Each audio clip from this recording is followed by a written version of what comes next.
Permiso. Buenas ¿Se puede? tardes. ¿Se puede? ¿Es usted, caballero? ¿Qué tal, Ronito? ¿Cómo anda, querido Salvador? Muy bien, ¿vos? Excelente. Y Bienvenido. más excelente porque estoy sorprendido de lo que me estoy encontrando acá. ¿Qué tal este rinconcito? Bienvenido a Surco. Muchas gracias. Tremendo, tremendo. Mira, de entrada ya me encuentro con Michael Jackson. Aquí hay cada perlita.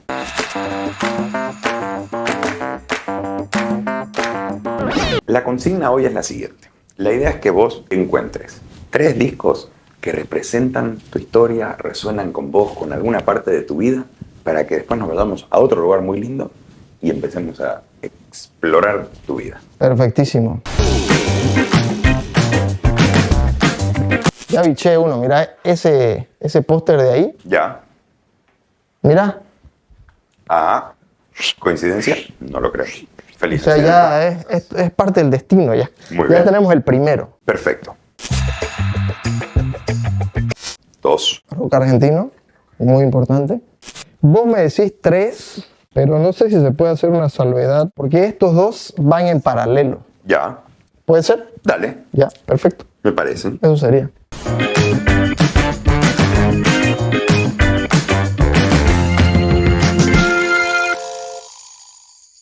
Brunito, bienvenido a Sonora. Muchas gracias. Esto es LP, en vivo y en directo desde acá, donde vamos hoy a explorar un poco de tu vida y tu historia a Uy, través gracias. de la música que has elegido.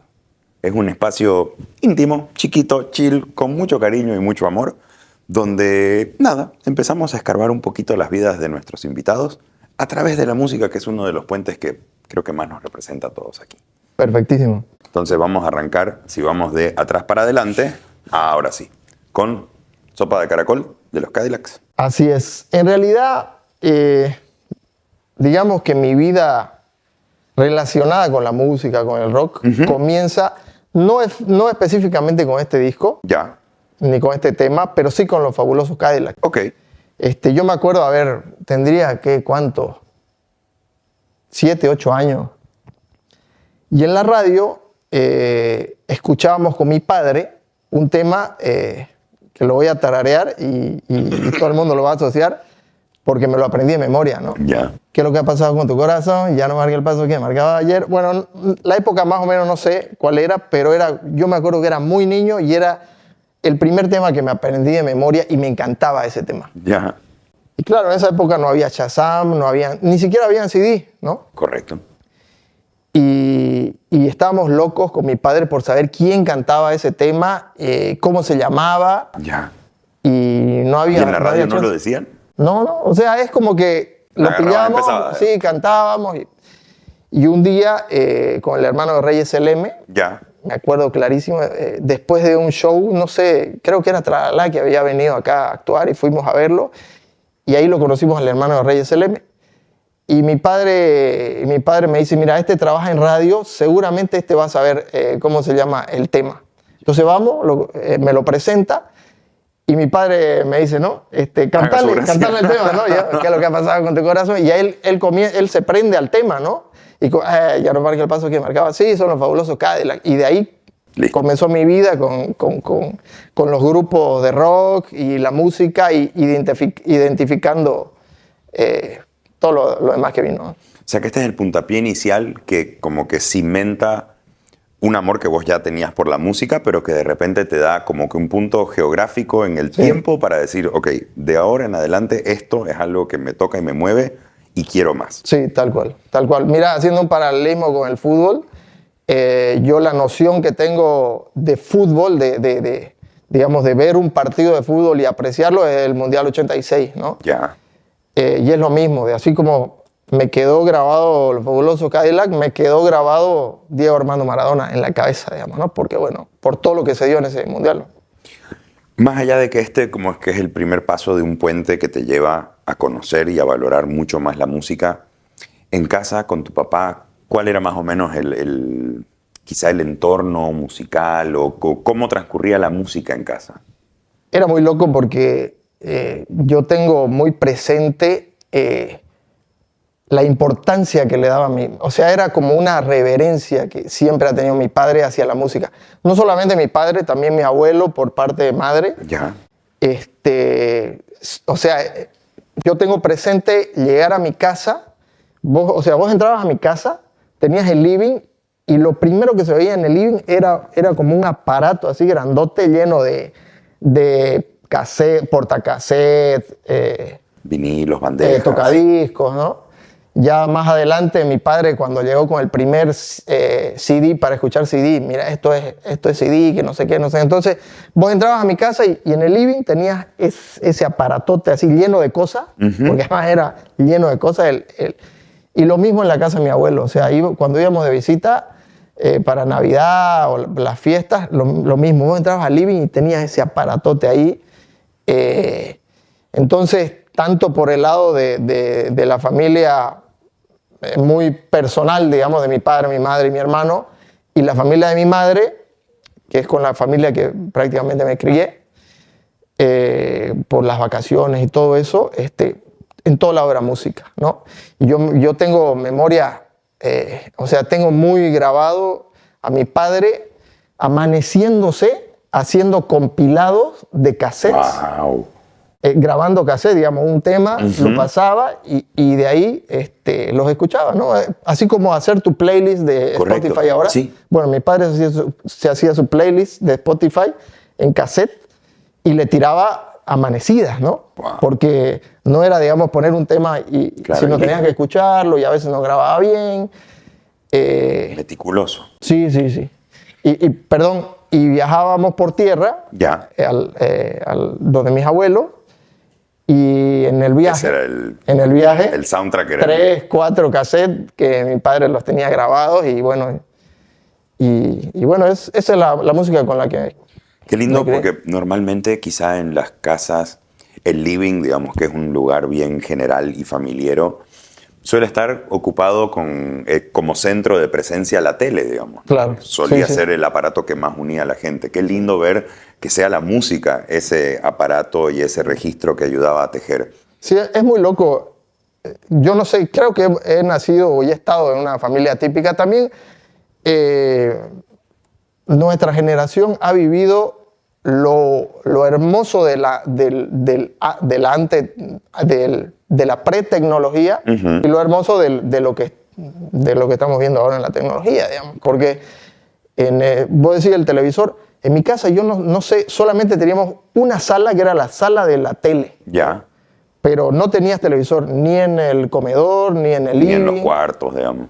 Y un día a mi madre se le ocurre y dice, en el almuerzo vamos a leer. Entonces, mientras almorzábamos, hacíamos ronda de lectura leyendo. Entonces, es una familia muy atípica en la que me crié y bueno, yo la verdad estoy muy agradecido porque eso me ha formado de muchas formas, digamos, ¿no? Me ha formado de muchas formas, valga la redundancia. La redundancia.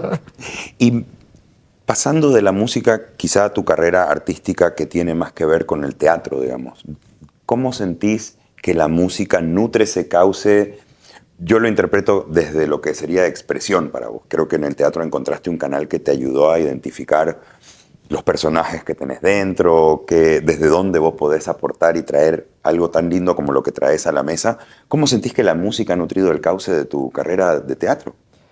Mira, yo voy un poco más allá porque la música no solamente es parte de mi vida artística respecto al teatro y la comedia, sino yo la relaciono con todo. Ya. Con absolutamente todo lo que tiene que ver con mi vida es música.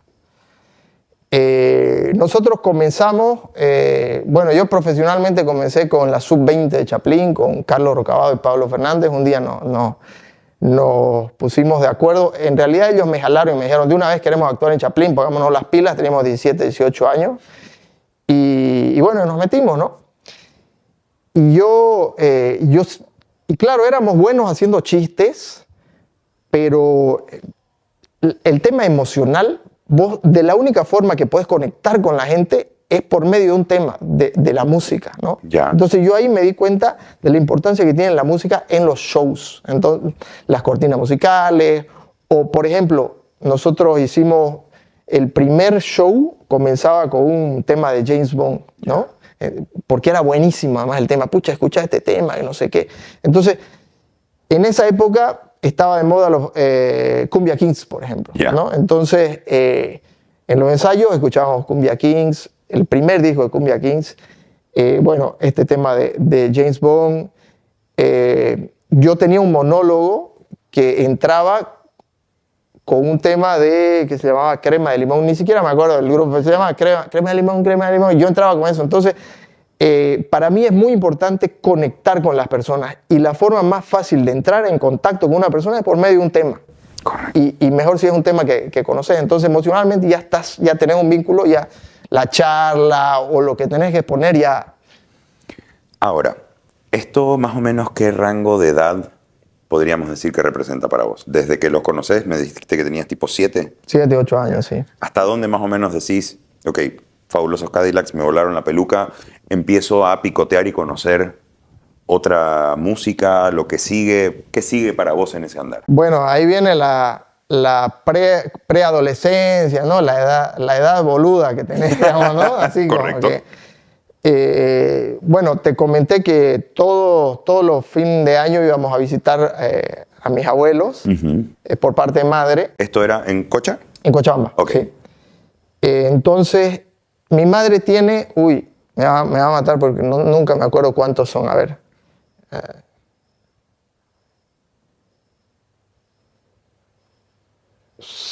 5 hermanas y un hermano. Ya. 6 hermanos en total. De esos 6 hermanos somos 11 primos. Wow. Entonces, cada que íbamos digamos, a pasar las fiestas a Cochabamba, se armaba pues un quilombo, porque bueno, porque también hay 2 generaciones bien cortadas, digamos, ¿no?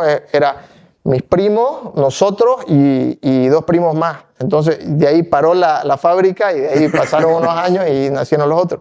Pero bueno, yo a lo que me voy es que bueno, toda la primera camada teníamos de referente un primo mío que me llevará unos 3, 4 años, ¿no? Entonces, para mí era el ídolo, era mi ídolo. Entonces, yo llego, ya cuando estaba, digamos, no sé cuántos años tendría, 14, 15 años, 16, 13, bueno, más o menos, entre 13 Claro, y 16, ese rango, ahí. ¿no?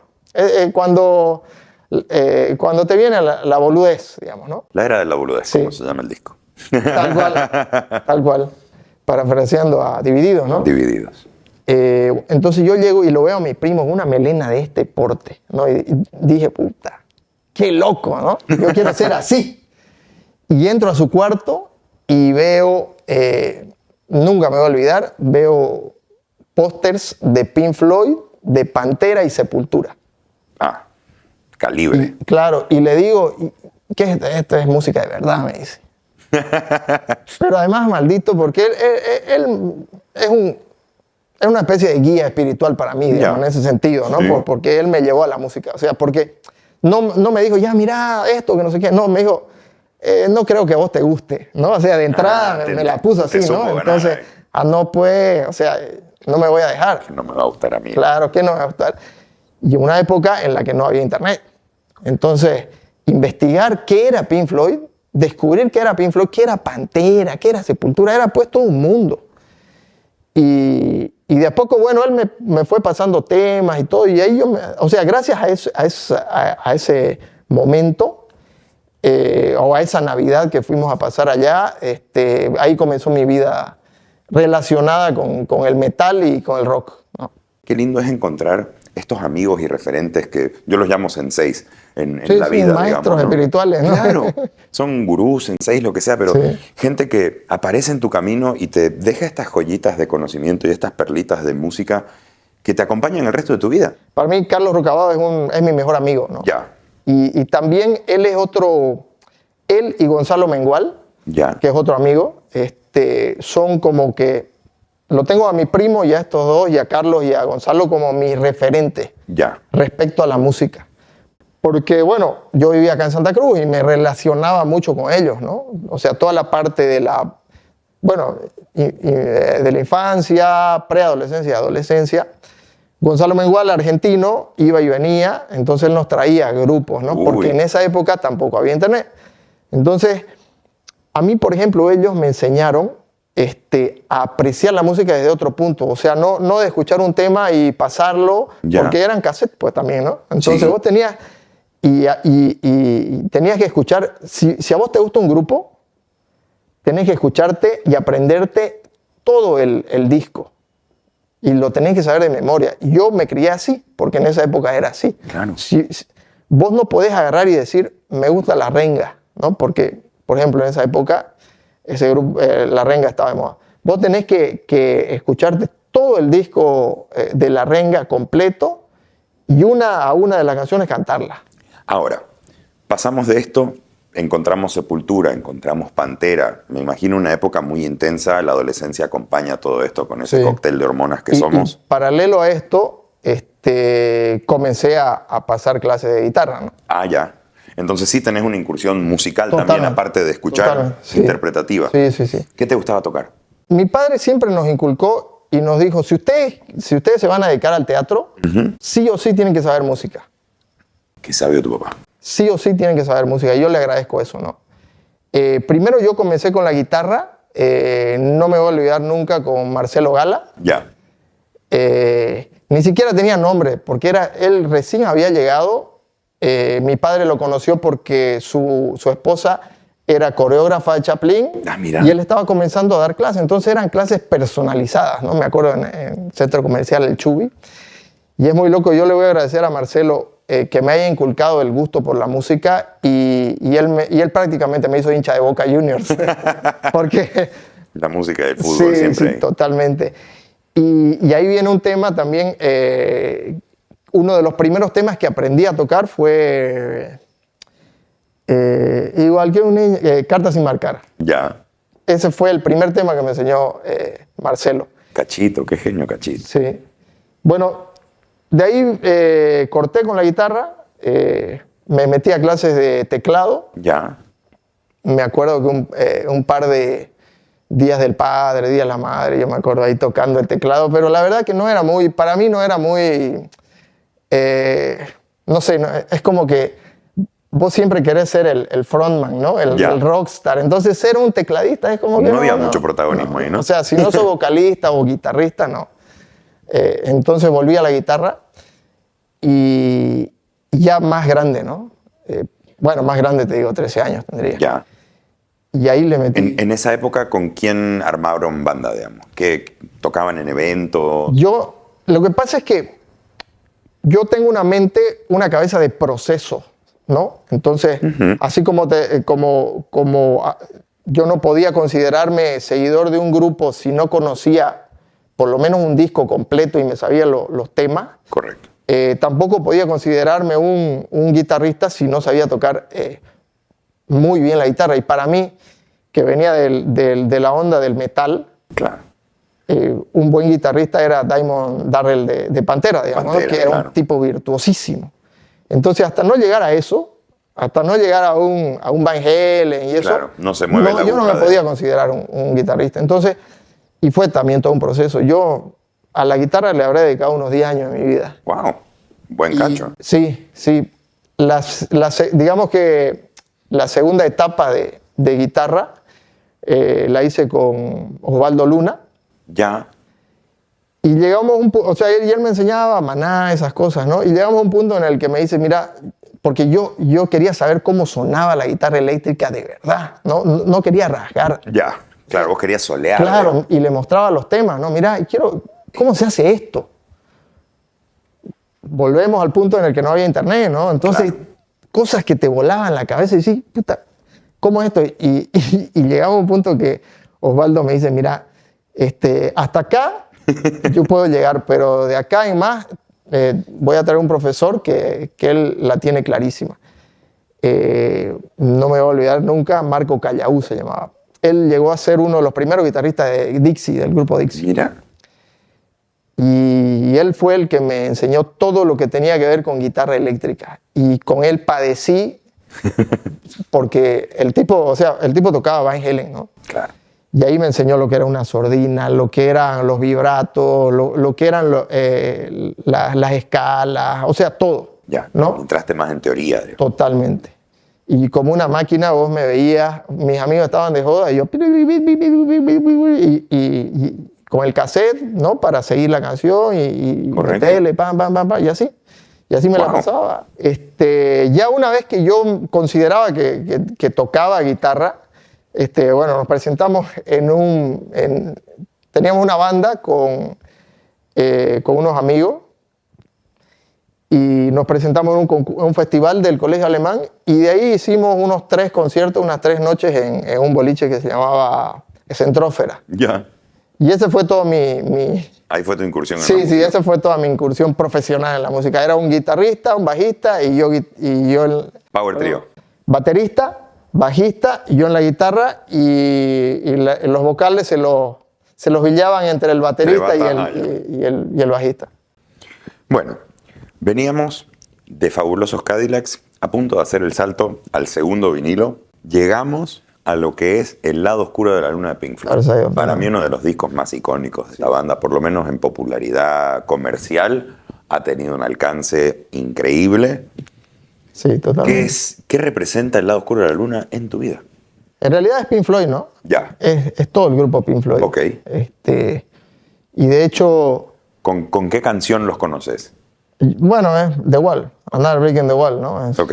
Porque guitarreadas entre amigos, en Another Brick in the Wall, entonces qué buen tema, que era como el Smoke on the Water de Deep Purple, ¿no? Que también es de la misma época. Entonces, por eso los conozco, pero yo me adentro mucho después de que veo el afiche de Pink Floyd en el cuarto de mi primo y digo, necesito conocer qué es esto, ¿no? ¿Te acordás de qué era el afiche? No sé si era de Division Bell. Ya, las 2 máscaras. Sí, sí me acuerdo fijo, pero no lo asociaba con Pink Floyd porque no dice Pink Floyd. Claro. ¿No?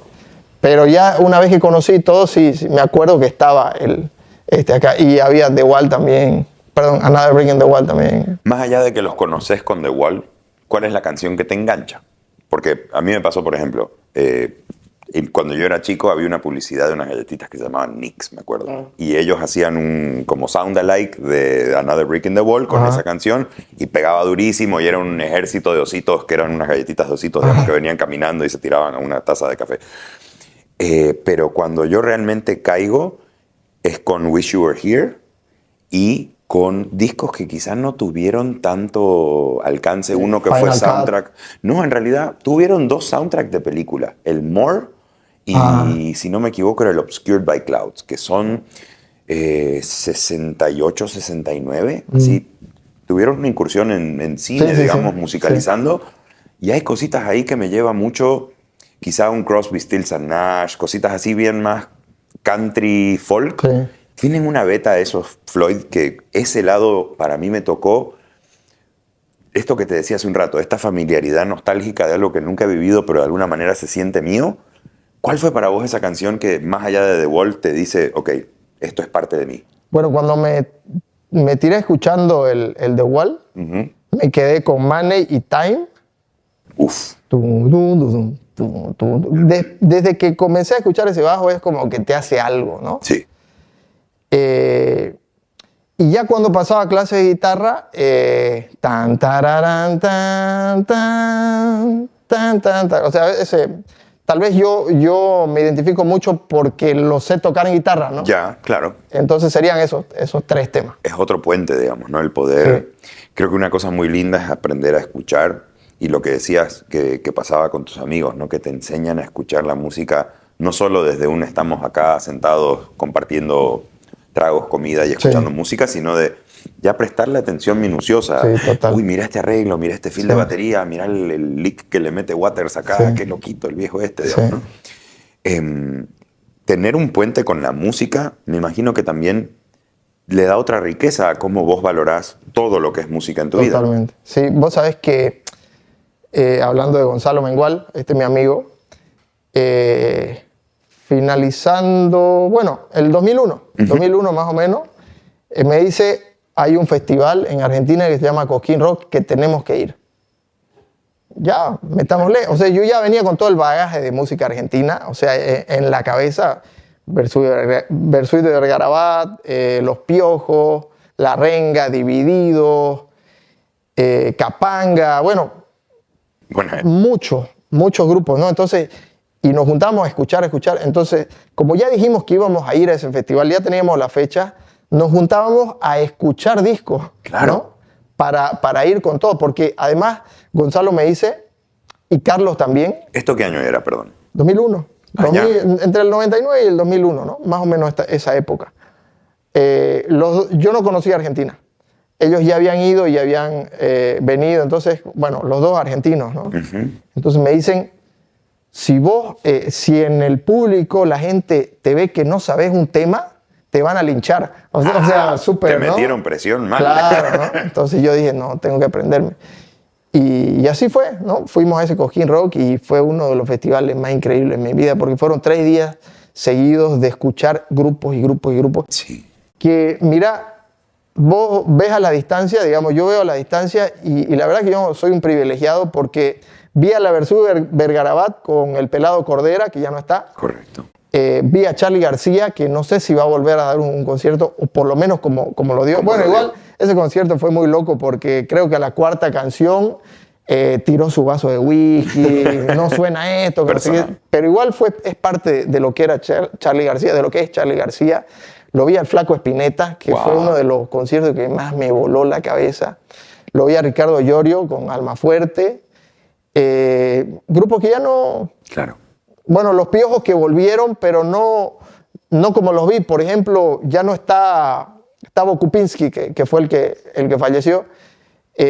Tampoco está el bajista. Entonces, lo que vimos en ese 2001, además lo vimos en la Plaza Próspero Molina, que ya no Que ya no es volvieron a ahí, hacer. claro. Es increíble, la verdad que fue alucinante. Y el hecho de que yo le doy gracias a estos dos mis amigos que me metieron tanta presión porque lo disfruté desde otra forma. Correcto. O sea, que toquen un tema y sabértelo el tema y cantarlo a viva voz y que el otro también lo mismo. O sea, Salud. Salud por eso. Qué privilegio que tuviste de verlo en la Plaza Próspero Molina, porque bueno, después de un momento se pasa a Santa María de Punilla, Claro. en el aeródromo, más allá, Sí. que fue donde nosotros tuvimos Claro, la oportunidad fueron de tocar y compartir escenario de backstage con tantos grandes. Fue una clase maestra, así como de, wow, qué loco. Así es como se maneja un escenario, así es como se maneja la técnica detrás del escenario. Fue muy lindo vivir esa experiencia de... Hay equipos de personas dedicados a la gente que está acá, que eso me imagino que también debe pisar mucho con el trabajo que hacen en Chaplin. Totalmente. O sea, el laburo que hacen ustedes, que más allá de lo elogiable que es, no lo hacen solo ustedes. No. Hay gente detrás de bambalinas, tramoya, luces, sonido, que son un relojito suizo para que la gente que está ahí viva el momento perfecto experiencia. con el timing que Sí. tienen ustedes, porque tienen una química tan linda ustedes y su equipo, digamos, ¿no? De cómo se entienden con miradas y cómo... Es que eso también te lo da la música, ¿no? O sea, estar en el flow. A eso quería llegar. Creo que hay algo que la música nos da, que nos enseña a compartir picardía, travesura, Sí. lo que quieras, digamos, pero tácita en miradas, en gestos, en cositas donde un guiño puede más que una palabra. Sí, tal cual. De hecho, yo, digamos, cuando toqué con mi grupo, ¿no? Tocábamos y yo decía, pero ¿por qué se escucha tan mal, digamos? Era todo muy mecánico, ¿no? O sea, era todo muy, muy técnico. Eran las si notas querés. correctas, pero algo Claro, no... pero no. Y después de mucho practicar, de mucho ensayar, y una vez exponerte al público, bueno, las primeras veces la cagás, estás lleno de nervios, Claro. entonces no lo disfrutás. Pero una vez que entras en ese flow y comenzás a disfrutar y conectás con tus compañeros, lo mismo pasa en el teatro, ¿no? Lo mismo pasa en una cancha de fútbol. Ya, ¿no? ok. ¿Y en qué momento dijiste, wow, qué loco cómo yo puedo conectar con un público del otro lado con una expresión que yo siento y de qué manera lo puedo nutrir más? Lo que pasa es que a mí me pasa con el teatro una cosa rara, porque no es una experiencia que yo le he descubierto, es una experiencia con la que yo nací. Es como que Ya. vos nacés con la habilidad y te dedicas a explotarla, digamos, ¿no? Correcto. Entonces, no, tal vez te podría decir, con el fútbol sí me pasó porque cuando era pelado era malísimo, ¿no? Ya. Entonces todo ese proceso de aprender a jugar, de conocer la táctica, ahí sí te podría decir, hay un antes y un después y acá pasó esto. Pero en el teatro es como que todo fue muy natural. Sí, sí yo me doy cuenta en el paso de que es una diversión, ¿no? En el que la estoy pasando bien con mis amigos, que era la Sub-20 con Pablo y Carlos, que, a ver, nosotros fundamos la Sub-20, si bien cobramos entradas, entonces se puede decir que era era nivel profesional. Correcto. Porque también hubo un proceso de creación y todo, etcétera. Lo disfrutábamos porque el público era nuestro amigo, Ya. ¿no? O sea, de hecho, todas las funciones, mi comparsa estaba ahí, digamos, ¿no? Entonces es como que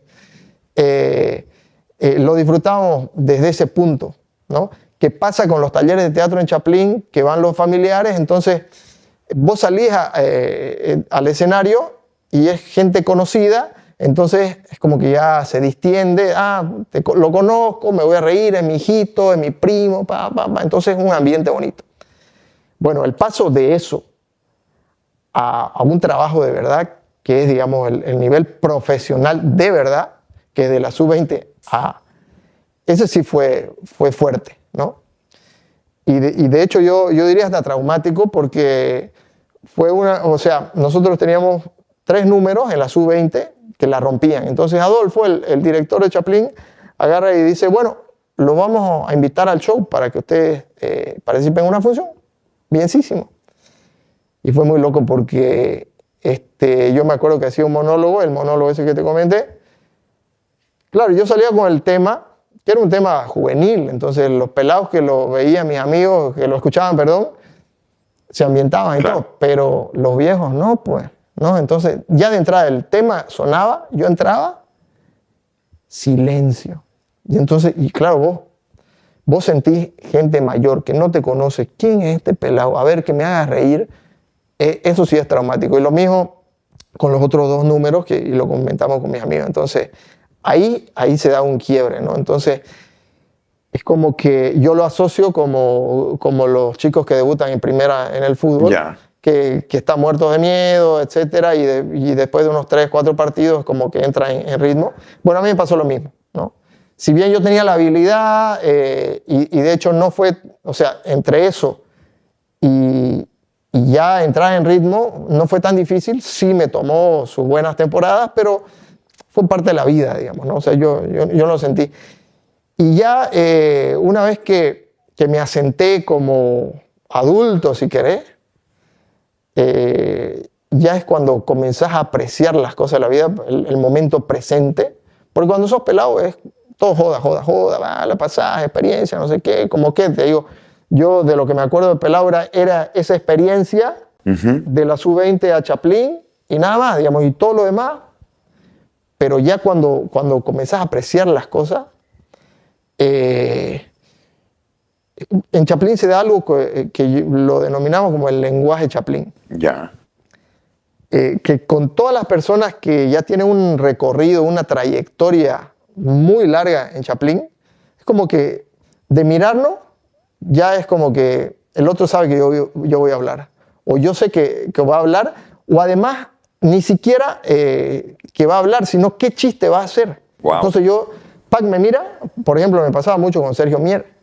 Teníamos un número en el que yo hacía de un preso en Palmasola y él era un arquitecto que le robaron la camioneta, yo le robé la camioneta.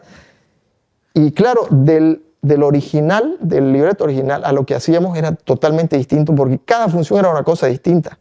Porque nos comunicábamos muy con la cabeza, ¿no? El tipo sabía lo que yo iba a decir, yo sabía lo que él iba a decir y nos tirábamos unas improvisaciones. Bueno, me pasa ahora con Ian también lo mismo, me pasaba con Oliver. A mi padre, bueno, le pasa con Hugo. Bueno, con Hugo y mi padre ya son una misma persona. Claro, los dos, ¿no? Es difícil a veces quizá separar tanta genialidad juntas. Sí. Y bueno, en la música yo creo que se da lo mismo, ¿no? Te iba a preguntar, haciendo la analogía entre la música y el teatro, entiendo que nunca hay una fórmula exacta para ya sea componer o desarrollar personajes, pero quizá para vos, ¿cuál es la forma en la que, cómo desarrollás o explorás estos personajes que vas construyendo en el camino? mira, es muy loco. A mí me resulta mucho más fácil las imitaciones, por ejemplo. A mí me genera más pasión, si querés. ¿Resuena más con vos? Sí. Irme por el lado de la imitación. De hecho, uno de los personajes más... digamos, mi personaje más fuerte, el primer personaje fuerte que tuve fue una imitación que hice a Fidel Castro. Yo lo asocio mucho a mis épocas de dedicarme a la guitarra, ¿no? De aprender guitarra. ¿Qué era lo que yo hacía? Bueno, yo tengo que conocerlo a este señor, tengo que saber su vida. Y esto yo lo saco de un imitador, Bossi, apellida, no sé, un argentino. No lo tengo el nombre, pero bueno. Dale. Martín Bossi. Una entrevista en la que él decía, yo soy un loquito y me meto a conocer a la persona hasta interiormente. Y yo hice eso. Yo me bajé videos de entrevistas a Fidel Castro y me lo veía al tipo. Y lo veía y hasta que logré conocerlo, empatizar. Bueno, no tanto. Claro. Pero empatizás con esa con la persona, ¿no? Histriónicamente tenés que empatizar. Totalmente. Digamos. Saqué puntos en los que más o menos nos parecíamos y desde eso construí el personaje. Pero, ¿qué me da la música? Las noches y días enteros y horas que me sentaba a practicar una escala, a practicar un solo, a poder sacar la cejilla, digamos, que me suene bien un acorde. Correcto. Lo mismo pasa con los personajes, es ver, atender y tener mucha paciencia, ¿no? Y por sobre todas las cosas, escuchar, atender. Y poco a poco es como que el personaje se me va clarificando, voy encontrando, me tomo pausas y lo voy construyendo. Bueno, ese es el tema, eso me pasa con la imitación de un personaje, pero crear un personaje nuevo también es un reto aparte, porque es un personaje que no existe. Correcto. ¿No? Sí. Y vos lo tenés que traer de no sé dónde, claro. O sea, y materializarlo. Y me pasó con el Camba Chuturubí, ¿no? Que es un personaje que no existía. Se da en un grupo, en una tamborita de cambas. Y en todos los ensayos yo no estaba conforme con el personaje que yo estaba haciendo en ese número, ¿no? De la tamborita. Ok. Porque yo sentía que no era ese el personaje. Y daba vueltas. Y me acuerdo, estaba en un semáforo y no sé si vi la imagen o la vi en la cabeza, porque eso tampoco lo tengo muy claro, pero dije, tiene que ser un pelirrojo con la cara pálida y pecoso. No sé por qué. Mira. No me pregunté por qué. Y en el estreno, en la función de estreno, busqué una peluca pelirroja, me pinté. Nadie sabía que yo iba a salir, ¿no? Me puse las pecas y me acordé del personaje de la revista Matt que tenía los dientes separados. Sí. ¿No? Entonces más o menos dije, es más o menos un tipo así. Ya, me pinté y salgo. Y la primera impresión, claro, yo vi la cara del director, se puso pálido, más pálido que el personaje que yo tenía, pero el público se apestó de risa, digamos, se mató de risa solamente ver la cara. Y dije, este es el personaje. Qué loco. Y ahí así nace el Camba Chuturubí. Qué loco que de algo que quizás te estaba generando una frustración o una emoción así de no sé cómo resolver esto, te caiga la ficha y quizá lo llamamos intuición de lo que te nace a vos, que bulle desde adentro y dice, esto es así, no tengo idea ni argumento ni fundamento para decir esto funciona así porque teoría del color y no sé qué. Simplemente como que vos estabas convencido, lo encarnaste, te apropiaste, saliste y te comiste el mundo. Y ahora quizás es uno de los personajes más populares. Es mi referente, ¿no? Correcto. Puyol y el Camba Chuturubí. Ahí está, entre esas dos orillas. Sí. Bueno, con eso damos un poco la etapa del cierre de lo que fue la adolescencia. Y pasamos ya a la adultez, con esta excepción que hemos hecho porque el cariño y la amistad que nos tenemos es enorme. Y tenemos estos dos que decías que vienen en paralelo. Vienen unidos, sí. A ver, tenemos este que te voy a pedir que me ayudes a...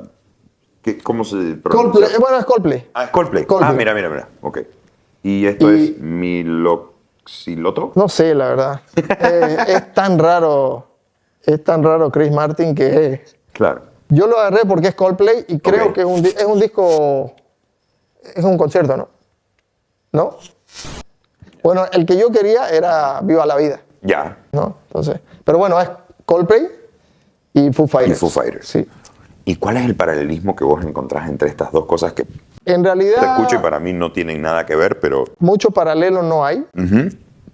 pero esto, digamos, esto comienza en la época que yo me fui a estudiar a Córdoba, Ok. el año 2004, 2005 más o menos. Ya. Entonces yo vivía con Nico Mengual, que es el hermano de Gonzalo, Ok. en Córdoba. Ujú. Y el tipo era un loco de Coldplay. No sé, yo no lo registraba mucho Coldplay, pero el tipo le metía, todos los días escuchaba Coldplay. Todos los días, ¿no? Esto es la época del Parachutes, donde sale Yellow. Sí, Ok. más o menos. Sí, ese disco era. De Clean a Cola. Pa, pa, pa. Y era una época de frío, junio, julio. No puedes, Encima frío cordobés. tremendo. Nunca en mi vida había vivido tanto frío como en esa época. Entonces, ese frío, cierta depresión que te da estar lejos, Sí. estudiando, porque además me fui a estudiar a Córdoba y lo que estudié, ponerle en un mes, no lo estudié en mi Claro, vida de años. colegio, ni de universidad, ni nada, ¿no? ¿Qué Porque, estudiaste allá? comunicación audiovisual. Mira. Yo venía de hacer diseño gráfico acá en la UPSA Ok. y conseguí que me convalide muchas materias Buenísimo. en la Blas Pascal allá. Entonces me fui.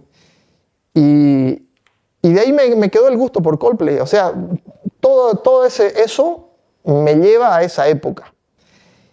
Y donde detona mi pasión por Coldplay, en la época del 2008-2009, campeonato 2008-2009, en el que gana el triplete el Barça, Ujú.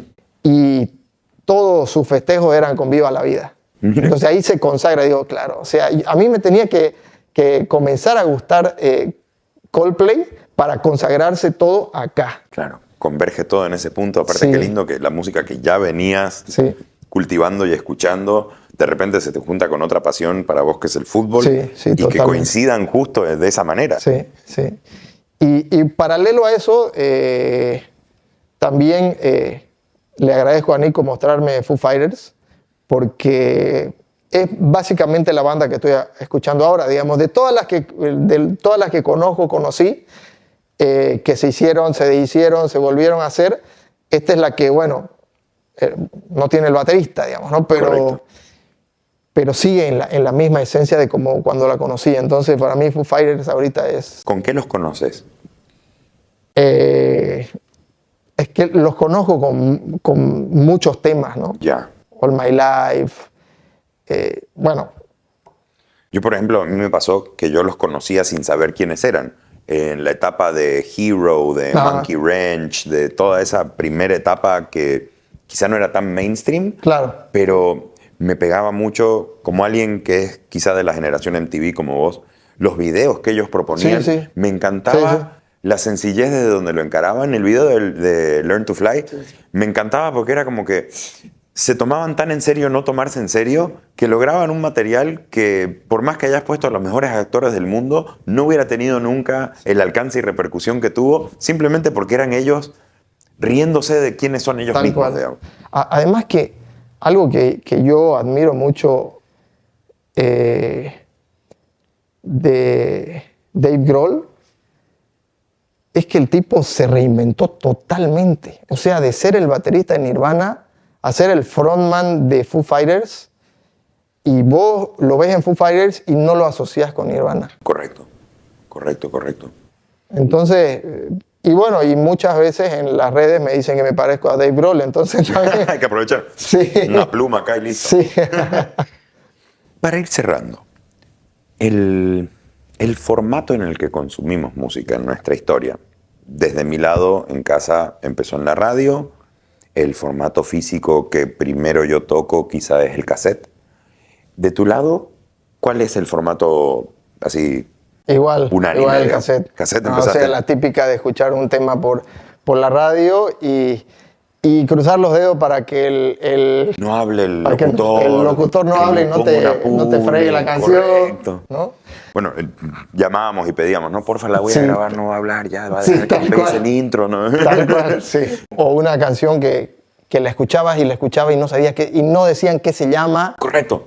y la volvías a escuchar y Yo me acuerdo, por ejemplo, cuando empiezo a conocer Café Tacuba y Molotov y todo esto, no sabía cuál era el nombre de la canción y cuál era el nombre de la banda. Claro, y me acuerdo sí. de las primeras vergüenzas públicas que pasé fue llamar a la radio y pedir, quiero escuchar la canción Molotov de Chilanga Banda, digamos. Sí. Y miraron con cara de eso no existe, joven, chau, digamos. Sí, a mí con Café Tacuba me pasó lo mismo, ¿no? O sea, yo pensé que era un tema Café Tacuba, porque Claro. no. Digamos que se prestaba. Sí, sí. Ahora, ¿cómo ha sido para vos?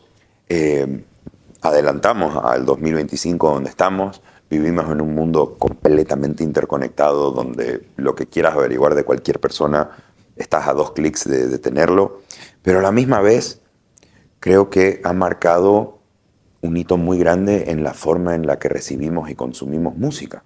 Sí, totalmente. ¿Cómo ha sido para vos esa transición de empezar con un cassette, evolucionar al CD donde ya creíamos que estábamos en el futuro y de repente ya no hay más formato físico y todo está en una nube y no existe, pero está todo? Mira, te decía al principio que nosotros hemos vivido lo mejor de ambos mundos, ¿no? De todo lo analógico y ahora lo digital. Es muy maldito eso referente a la música. O sea, solamente tomando el tema de la música. El hecho de no saber cómo se llama un tema, de querer pasar un tema y, por ejemplo, yo me acuerdo que llegaron unas caseteras, bueno, caseteras, grabadoras, bueno, no sé qué, donde vos le dabas el rewind y encontraba el espacio y se cortaba, digamos, ¿no? Uy. Eso era una invención, digamos, ¿no? Era como que súper... Claro, del futuro. Claro, del futuro. Y de ahí me acuerdo clarísimo cuando mi padre llegó con el aparato de CD y dijo, este es el futuro. Wow. Acá se va a escuchar con fidelidad. Y lo que me impresionaba de los CDs es que podías pasar los temas. Digamos. Claro. Y no tenías que estar calculándole, ¿no? Claro. Porque antes era con Como el el contador cassette. de cinta, ¿no? Es Sí, que sí. marcaba el numerito y más o menos le calculabas. O este aparato que te cuento que buscaba los Claro, el espacios silencio, y ¿no? ahí se quedaba, ¿no? De ahí vino la época del Napster. Ya, claro, LimeWire, Ares, Claro, todo esto. sí, bueno, de subir los MP3, porque también, yo me acuerdo que mi hermano con Carlos Rocabado y otro amigo más, hicieron, le agarraban, mi padre se compró un quemador de discos para su empresa, Wow. y mi hermano se lo quemó literalmente, digamos, haciendo sus negocios entre sus compañeros, porque como mi hermano era DJ y todo, tenía todas las músicas, ¿no? Entonces, sus otros 2 amigos conseguían clientes y él grababa, él quemaba los discos, ¿no? Los CDs. Claro. Bueno, es toda esa época. De ahí yo me acuerdo que me fui a intercambio el 99 a Estados Unidos, más o menos, y ahí conocí el minidisc, Ya. el mini CD, no me acuerdo. Sí, sí, el minidisc. Minidisc. Sí. Y mi primo allá me dijo, este es el futuro, esto va a romper esquema. 1 año creo que duró Claro, el minidisc. duró muy poquito. No duró mucho más. De ahí los MP3, Napster, compañía, toda esa época, hasta el Spotify ahora, ¿no? Que en un principio yo me resistí en pagar la suscripción, pero ahora la verdad que es una gloria tener Spotify Premium. Entonces, disfrutar todo eso, ir descubriendo, digamos, que podías pasar canciones, ahora que podés hacer un playlist con la música que te gusta, eso también es muy maldito, ¿no? Porque ya no es quemar un CD, es ahora, lo tenés en tu celular, digamos, lo escuchás. En ese sentido también está muy bueno. Y ahora, más allá de tu presencia física en el mundo, tenés una presencia en redes muy fuerte, donde creo que a través de lo que hablábamos hace un ratito, la música te ha ayudado a puentear con una comunidad que es muy tuya. Sí. ¿Cómo es esta experiencia con vos? Mira, es muy loco lo que me pasa en redes sociales. Bueno, de entrada, yo tengo la dicha de parecerme a un jugador de fútbol, un ex jugador de fútbol del Barcelona, que eso también está ligado a la música indirectamente, porque en la época del 2005 más o menos, yo siempre fui seguidor del Barcelona, ¿no? Ya. Por Maradona. Pero nunca asocié mi parecido con Puyol hasta esa época por Andrés Barba. Andrés Barba se juntaba con Carlos Valverde Jr., con Ronico, a jugar Pro Evolution Soccer. Ya. Entonces, siempre que yo me los pillaba, me decían, vos sos el Puyol del PES. No, no era sí, Puyol de claro. Barcelona.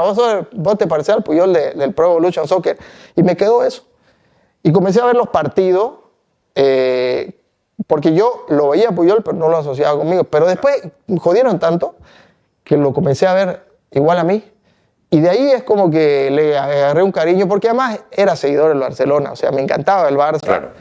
Y ahí eso me dio un plus, ¿no? Entonces, ya por ese lado, mira, Andrés Barba, músico, era el que me asoció con Puyol. Bueno, venimos a la época de TikTok, Ya. porque antes, si bien me reconocía la gente o me asociaba, pero era una cosa muy, muy esporádica, ¿no? En Chaplin alguna vez hice algún papel de Puyol y se puso de moda por el Mundial que ganaron, el 2010, España, etc. Pero donde explota toda la cosa es con TikTok. Mira. Yo el año 2018 me abro la cuenta de TikTok porque lo veo a Jorge Cremades, que es un amigo. Sí. Que hicimos videos y todo. Todavía tengo relación con él. Muy buen amigo. Entonces veo que él se hace una cuenta de TikTok y digo, este es el futuro. Por acá va. Porque yo vengo desde la época de los Vines, ¿no? Ya, Intenté wow. hacer Vines, no me fue bien. Exploté el 2014 con Chuturubí en Facebook Ya. y YouTube. Entonces ya estaba ambientado con redes sociales. Pero con el tema de TikTok no le encontraba la vuelta, ¿no? 2018, fines del 2018, todo el 2019, prueba, error. Habían cosas que funcionaban, pero eran porque me habían funcionado en Instagram o en Facebook, Ya. pero no de TikTok. No nativas a esa Sí. plataforma, ya. Y bueno, vino la pandemia. Y ahí fue que explotó el TikTok. Ahí, o sea, en la pandemia es como que todo el mundo se bajó TikTok, todo el mundo sabía lo que era TikTok y yo ya manejaba ese lenguaje. Entonces como que yo ya tenía un plus, Una ventaja. ¿no? Una habilidad. Pero igual seguía intentando cosas, sí tenía videos virales, pero no de modo tan masivo como yo quería. Y de esas cosas fue un partido del Barça en el que hace un gol un jugador que se llama Bray White, ¿ya? Que era un tipo jugador meme porque... Jugador meme. Sí, porque en la época que lo trajeron a Bray White, al Barça, también tenían la posibilidad de traerlo a Haaland, me parece. Era un jugador, creo que era Haaland.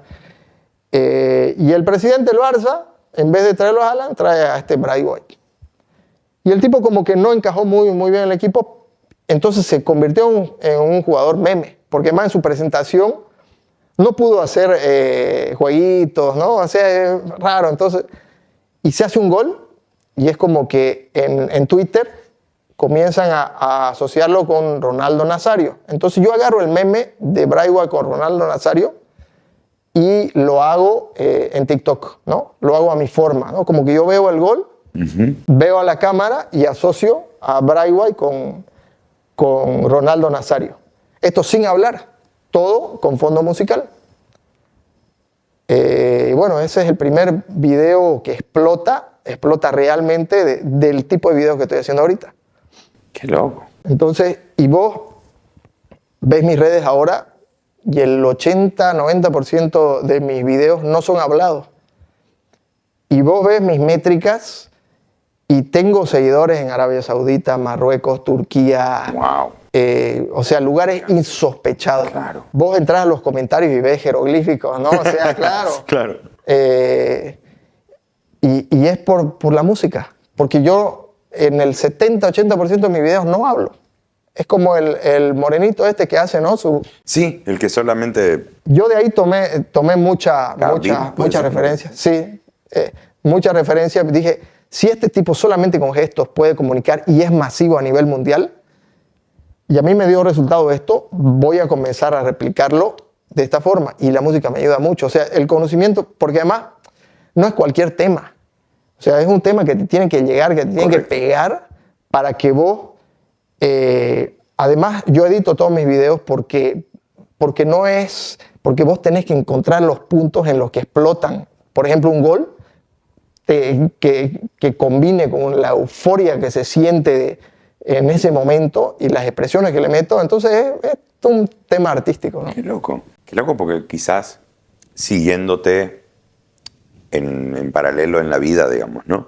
he visto tu trabajo, te he visto en Chaplin, te he visto hacer un montón de cosas y nunca hubiera sospechado la profundidad que hay y de qué manera la música ha nutrido todos y cada uno de estos pasos, que has tenido y que te han llevado a ser, o sea, yo considero que sos un actor ejemplar en lo que haces y qué lindo saber que dentro de toda esa contención y acompañamiento la música ha estado, pero así hombro a hombro, todo el camino. La música es mi vida.